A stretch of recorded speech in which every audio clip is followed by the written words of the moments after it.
Nas aulas anteriores, a gente começou a estudar então os clássicos da sociologia, certo? Estudamos o Weber, estudamos o Marx, estudamos o Durkheim, estudamos o Comte. Para dar um panorama sobre o que seria o pensamento sociológico, como a sociologia encara a sociedade. Eu dizia para vocês que a sociologia ela tem essa prerrogativa de estudar o ser humano de forma científica. Se debruça sobre o processo como um todo da existência humana. A sociologia ela tem como prerrogativa estudar o ser humano na sua relação social, na interação. E agora a gente vai inserir alguns outros conceitos que são básicos para a gente pensar os problemas centrais da sociologia, como por exemplo da sociedade, na verdade, como seria, por exemplo, o racismo, como seria, por exemplo, o machismo, como seria a violência do Estado, ou a relação que a sociedade estabelece com as crianças, relações de casamento, relações de parentesco. E a base para isso é o processo de socialização, certo? Esse conceito de socialização é um conceito muito importante, vocês vão ouvir muitas vezes na sociologia.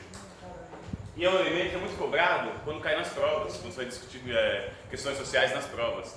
Por exemplo, violência policial, ou a homofobia. Qualquer um desses elementos que você for discutir numa prova, vai cair sempre no elemento básico, no elemento basilar, que é a socialização, certo?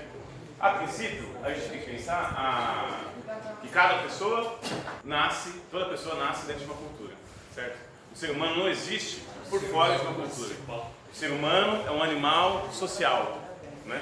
Não, às vezes tem esse tipo de pensamento que fala, o ser humano nasce sozinho e morre sozinho. Nada mais falso. O ser humano, quando vai nascer, já nasce acompanhado, ele nasce de alguém para começar, ele nasce de alguém. E já foi socializado, certo? E vem ao mundo trazido por outras pessoas para auxiliar. E nesse primeiro processo de socialização primária, quando o ser humano nasce, ele nasce então no mundo pré-existente, que já contém uma estrutura, né? Uma estrutura social, uma cultura, um idioma, regras de sexualidade, de casamento, valores, certo? Isso tudo faz parte da cultura, totalidade de relações. A gente não entende cultura como erudição. Cultura é diferente de erudição. Cultura é tudo que a gente faz, desde quando nasce até quando morre. Desde o jeito que você nasce até o jeito que te enterram, certo? Você tomar café preto de manhã com pão com manteiga, isso é cultura. Os elementos mais básicos da reprodução do cotidiano são norteados por elementos culturais. O nojo é cultura. Você ter nojo de uma comida é cultura. Você ter nojo quando você vê pessoas comendo espetinho de gafanhoto, ou comendo carne de rato, ou comendo hamster, tem dó quando comem um hamster, e vários países da América Latina comem hamster. Vocês ter nojo disso, ter dó, ter uma afetividade, vocês ter nojo ou dó quando se come um cachorro em outro país, tudo isso é elemento cultural, né? Que é formado, é traduzido, é passado para a gente. A forma como a gente sente o gosto das coisas, a língua, o tato, o paladar, o ouvido, o que é música, o que não é música, é bom para os outros, o que não é, tudo isso faz parte do elemento cultural. Quando alguém diz que determinado estilo é música, determinado estilo não é, ele está orientado por uma prática cultural. Não tem um elemento natural que você ouve essa música e fala, não, isso aqui não é música, isso é uma porcaria. Se você acha que isso é música boa ou é música ruim, alguém te ensinou isso, certo? Então a cultura é tudo o que existe na nossa sociedade que reproduz a nossa existência, certo? E é passado de geração para geração. Tem uma questão interessante que se pergunta aqui. Qual a diferença entre o ser humano e os outros animais? Aí tem um exemplo interessante que o Marx dá, que ele fala do pior arquiteto e da melhor abelha. Qual a diferença do pior arquiteto e da melhor abelha? A melhor abelha, ela constrói a casa para ela, certo? Constrói a sua colmeia. O João de Barro constrói a casinha para ele, né? O ser humano, o castor constrói diques, né? na água. Só que tem uma diferença. O ser humano ele faz elemento cultural. Ele reflete o que ele faz antes. E ele passa para as suas próximas gerações. Isso começou há milhares de anos, né? Você pega, por exemplo, um cachorro. Você pode pegar um cachorro e treinar ele, o Rin-Tin-Tin, a Lassie, aquela baleia que chama o Wally, um golfinho. Você pode treinar esses animais. Só que o filho da Lassie não vai nascer treinado com a Lassie. É uma cachorra para fazer um monte de coisa e tal. Talvez vocês não conheçam. cachorro, rin-tin-tin, que é o cachorro policial, muito bem treinado, se ele tiver um filho, ele não vai conseguir treinar o filho dele para também ser um cachorro policial. Certo? Diferente de nós. Se o seu pai é marceneiro, ele consegue te treinar para ser marceneiro. Se o seu pai sabe ler e escrever, ele consegue te ensinar a ler e escrever. Isso é elemento da cultura. Isso nos diferencia dos outros animais. Eles não conseguem transmitir acúmulos culturais para as suas próximas gerações. Nós conseguimos. Certo? Então todo ser humano tem cultura. Não existe ser humano sem cultura. É uma frase muito utilizada. O povo da periferia não tem cultura. Falta cultura na periferia. E não falta cultura na periferia. Não falta cultura em lugar nenhum. Onde tem mais de um ser humano reunido, ali a cultura está. Né? Mas isso é diferente, a gente pode pensar em erudição. Pode-se dizer, os professores universitários são mais eruditos que os alunos dos cursinhos universitários. A gente pode pensar isso, que é uma questão de erudição. O quanto de cultura, quantos elementos culturais valorizados por aquela sociedade, determinado sujeito absorveu. Até quando a gente nasce, ela se transforma, ela é viva, todo povo tem cultura, em todo lugar existe cultura, e cultura com especificidades. Em todo lugar existem especificidades culturais. O etnocentrismo marcou durante muito tempo, e marca ainda, ele aparece sempre na sociedade, aparece sempre no nosso cotidiano, que é quando a gente julga a etnia do outro a partir dos nossos próprios valores. Quando a gente faz isso, a gente ocorre muitas vezes em erros, em equívocos, em preconceitos. Por quê? Com nossos valores, a gente quer julgar o que é bom para o outro, o que não é bom para o outro, o que é correto para o outro, o que não é correto para o outro. Mas a cultura é uma totalidade variável, com uma intensa variabilidade. É comum confundir cultura e arte. Por exemplo, a cultura não está lá só no caderno especial do jornal. A cultura não está só na revista. A cultura não está só no livrinho do Sesc. Você vai lá a parte cultura do Sesc. Né? A cultura, ela engloba tudo. É diferente da arte. A arte é um aspecto, uma forma de manifestação, de objetivação do pensar humano, do sentimento, do afeto humano, da afetividade humana, do pensamento, da raiva, enfim, uma série de sentimentos e desejos e projeções, né, que o ser humano faz em relação à vida. A cultura é social, é coletiva, o ser humano é um animal gregário, certo? E, no entanto, ele não nasce socializado. Ele precisa aprender os valores de determinada sociedade. Ele precisa se apropriar dos elementos culturais fundamentais daquela sociedade. Aconteceu com vocês, aconteceu comigo, né? E continua acontecendo todo dia.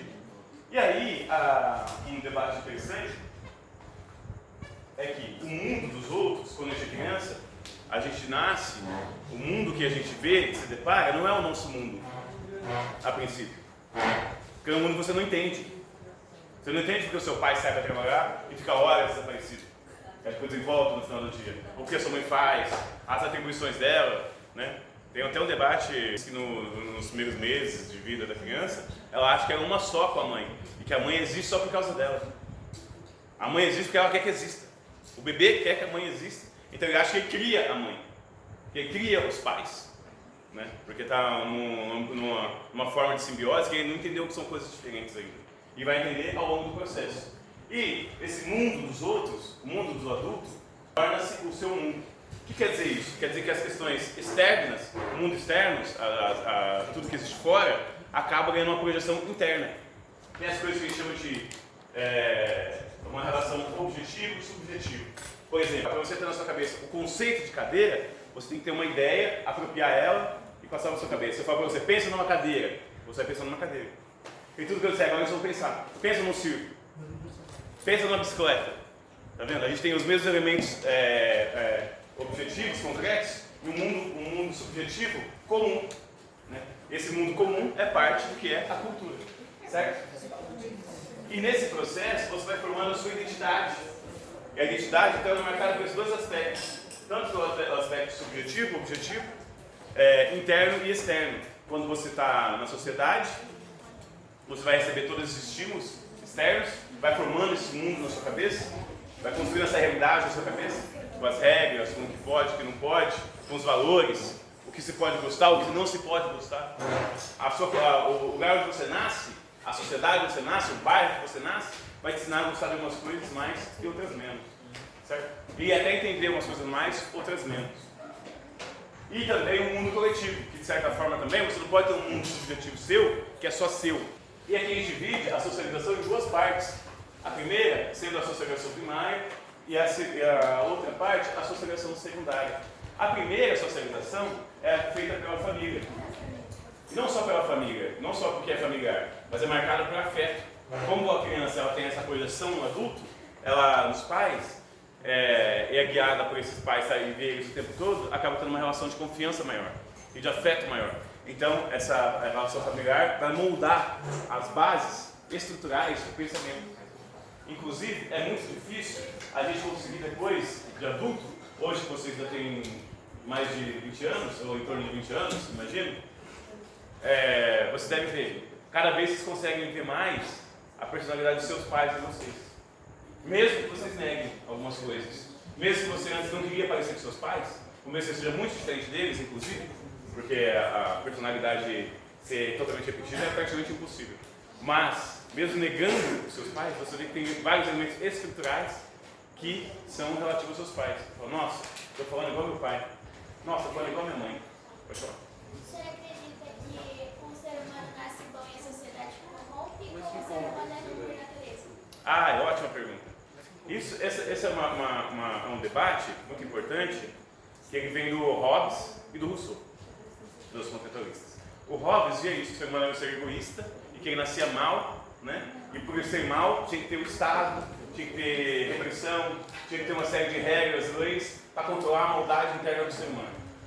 O Rousseau, ele escreve depois, no século XVIII, para discutir que, na verdade, o ser humano não é mau, ele nasce bom na natureza, e a natureza, a maldade do mundo, faz ele ser mal também por defesa, para se defender.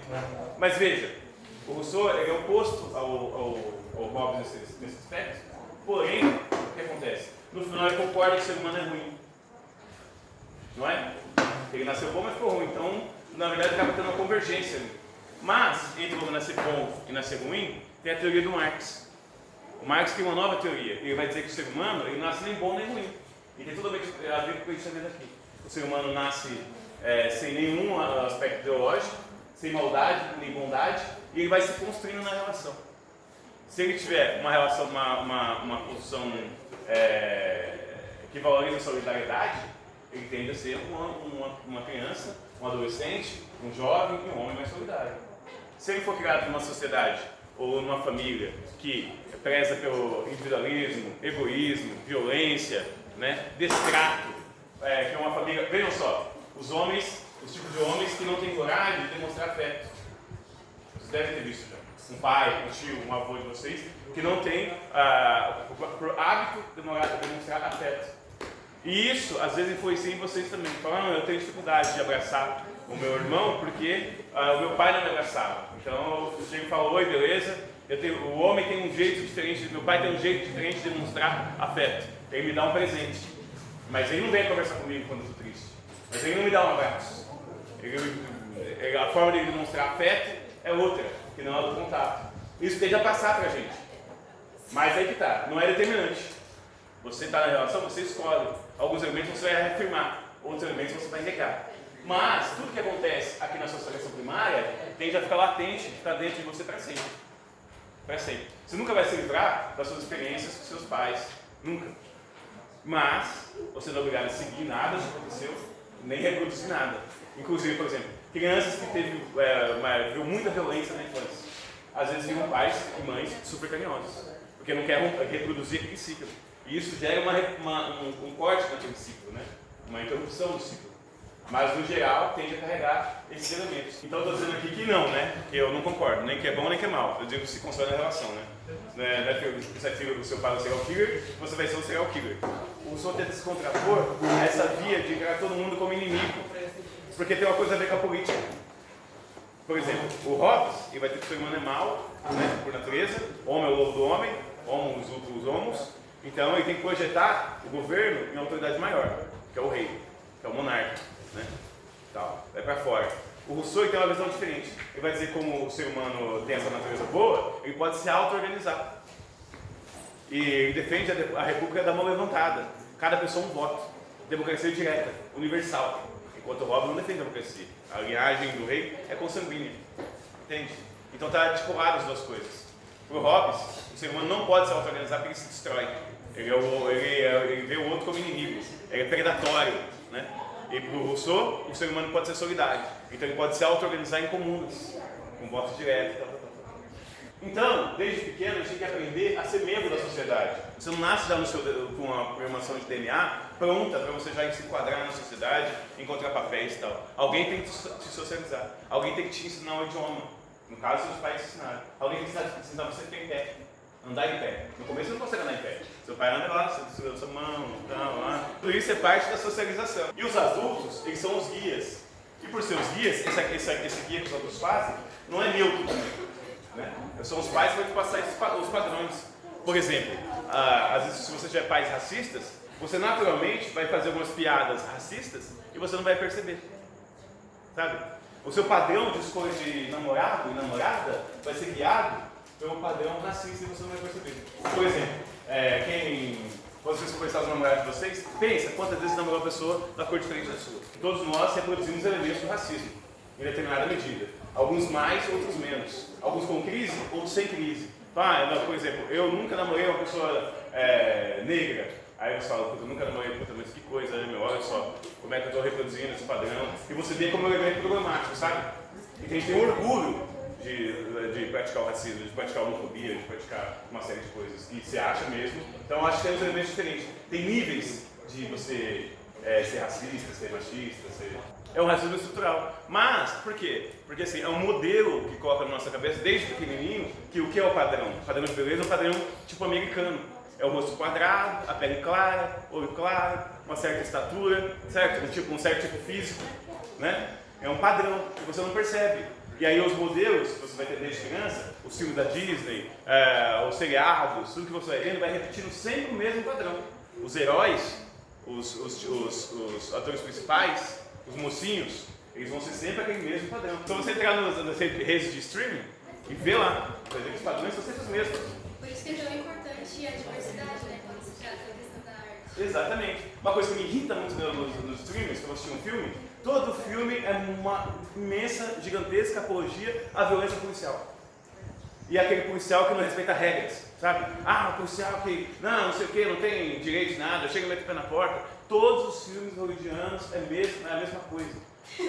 Reivindicar que o policial não siga os protocolos da própria justiça. E isso é louvado no cinema, nos filmes, nos seriados, tudo quanto é coisa. Aí você fala, nossa, mas como é que pode? Aí eu quero assistir um filme que não tenha isso. Não tem, quase não tem. Mas o que eu quero dizer com isso? Eu quero dizer que assim, quando a gente se dá por si, todos os valores são introjetados na gente, que a gente não consegue não agir com aquele padrão. Entende? A gente não consegue agir porque a gente foi naturalizado como se sempre fosse assim. Por isso que é importante essa questão dos atores negros na TV, por exemplo.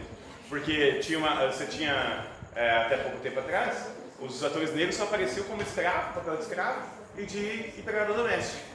Então é importante ter essa outra visão também, tentando desconstruir com outros papéis e tudo mais. Ainda assim, a novela está sendo ruim, vai se considerando um canal, é uma multinacional que explora os atores, que explora os temas. Aqui pra gente, essa primeira socialização aparece como natural. A gente vai ver aqui no primeiro círculo, padrões internos e externos, basicamente moldados pela família. Né? Aí depois vai sempre mudando esse círculo ao longo da vida. Escola, profissão, trabalho, religião, estado e leis. Por exemplo, até a infância, tem um acordo hoje que a infância dura até os 12 anos. Né? Aí entre 11 e 12 anos, aí depois vira pré-adolescente, adolescente em torno dos 13 anos, né? E adulto depois dos 18, 20 anos. Obviamente pode variar um pouco de pessoa para pessoa, né? Mas um desenho geral, né? E aí depois disso, dos 12 anos, começa a socialização secundária. E a socialização secundária, ela também é uma forma de você absorver elementos externos ainda. Só que agora isso dá uma nova base. Porque a sua estrutura mental, e olha que palavra interessante que eles usam na sociologia, estrutura de afeto. Existe uma estrutura de afeto que está dentro de você. Como é que você ama, como é que você se envolve, como é que você se entrega, como é que você não se entrega, o que te dá ódio, o que te dá ciúme, o que te dá raiva. Tudo isso é uma estrutura interna de afeto complexa, mas que é moldada até esse primeiro 12 anos. E que a gente chama isso de socialização primária. E vai entrando outras coisas aí. A forma como você entrar na socialização secundária é totalmente determinada por isso. O tipo de trabalhador que você vai ser, o tipo de patrão que você vai ser, o tipo de marido que você vai ser, o tipo de namorado que você vai ser, ou o tipo de, sei lá, de padre, de religioso que você vai ser, a sua vida religiosa, tudo isso vai ter uma influência direta da socialização primária, certo? E mesmo entrando outras pessoas na sua vida, e outros círculos, a escola, profissão, trabalho, religião, isso. Óbvio, se você nasce numa família religiosa, você vai ser guiado desde sempre na igreja, por exemplo.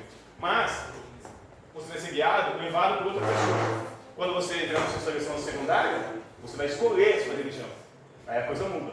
Por exemplo, é muito comum a criança ser filho de pessoa muito importante na igreja e depois, quando tem 17, 18 anos, abandona aquela religião. Aí o pai é evangélico, a pessoa vira do candomblé ou vira espírita e tal. Muito comum, né? E aí você vai fazendo escolha já. Mas, esse é um elemento. Quando você entra, por exemplo, no trabalho, embora você aprenda lá, vai trabalhando como enfermeiro, você aprendeu todos os rituais, os prognósticos, os determinantes daquela profissão. Mas, você muda de equipe e você não desenvolve afeto. Por exemplo, o cursinho mesmo é uma forma de socialização secundária. Vocês nunca tinham provado uma socialização igual essa. Porque antes estavam na escola e a escola tinha regras muito rígidas, né? E esse conhecimento já era jogado para você. Estava muito fácil, tudo estruturado. Você não tinha que pensar em profissão. Você acordava de manhã, ia para a escola, voltava, estava de boas. Agora não, agora é a vontade própria. Vocês estão se jogando nisso, certo? Vocês estão buscando isso. Isso tem uma diferença. Isso muda, inclusive, a aprendizagem e a seriedade da precisar para a escola. Agora vocês valorizam mais o conhecimento escolar. Eu tenho aluno no ensino básico, eu converso com as crianças, eles acham que a escola não serve para nada. Eu falo, então onde você aprendeu a contar? Onde você aprendeu a escrever? Onde você aprendeu que a água ferve lá 90 graus Celsius? Onde você aprendeu as 4 estações do ano? Condensação, chuva, onde você aprendeu tudo isso? O sistema digestório, onde você aprendeu? Seu pai não foi, porque seu pai trabalha das 7 até as 7. Sua mãe não foi, porque sua mãe sai às 7 e chega às 5. Então quem te ensinou isso? Seus amigos na escola não foi. Então tem todo esse elemento, né? E olha que interessante. Muda a questão do afeto, como eu estava dizendo. Na socialização primária, a família é aprendizada por afeto. Aqui vocês vão ficar um ano inteiro juntos e talvez vocês não façam amizade com ninguém. Vão ficar aqui um ano aqui, então vocês não têm amigos de nenhum professor e de nenhum aluno. Vocês entraram aqui, estão juntos, compartilham esse espaço. Isso é um aspecto da socialização secundária. Então ela traz esses elementos. Um deles é a fugacidade, a impessoalidade. Aqui, a norma aqui é impessoal, né? Eu vim aqui dar minhas aulas, não que eu gosto de vocês. Meus alunos falam isso. Ah, você gosta da gente? Eu falo, não, eu vim aqui fazer um trabalho. Eu tive já milhares de alunos. Então não desenvolvo uma relação de afeto. Eu desenvolvo uma relação profissional, né? É diferente da relação familiar. E marcado pela fugacidade. Vocês vão acabar o cursinho, aí vocês vão fazer faculdade fora, no Rio de Janeiro, em Minas Gerais, vocês vão sei lá para onde, alguns podem até para fora, né? Então a relação se acaba. Mas isso não quer dizer que vocês não aprendem nada comigo. Entende? Só que uma relação diferente, ela entra no outro lugar do seu pensamento, do seu... Isso. E ainda assim, ela tem que ser guiada por normas e valores, e não por afeto. Esse é o elemento. Por exemplo, o meu filho talvez ele não me desrespeite, porque ele me ama, ele gosta muito de mim, tem uma relação afetiva muito grande por mim, né? Agora, se você não me ama, por que você me respeita? Porque tem normas, valores, né? Aqui tem regras, se você desrespeitar, tem regras, tem punições, tem sanções. Porque eu sou adulto. Você é adulto, você tem que acatar as consequências. Então é isso, gente.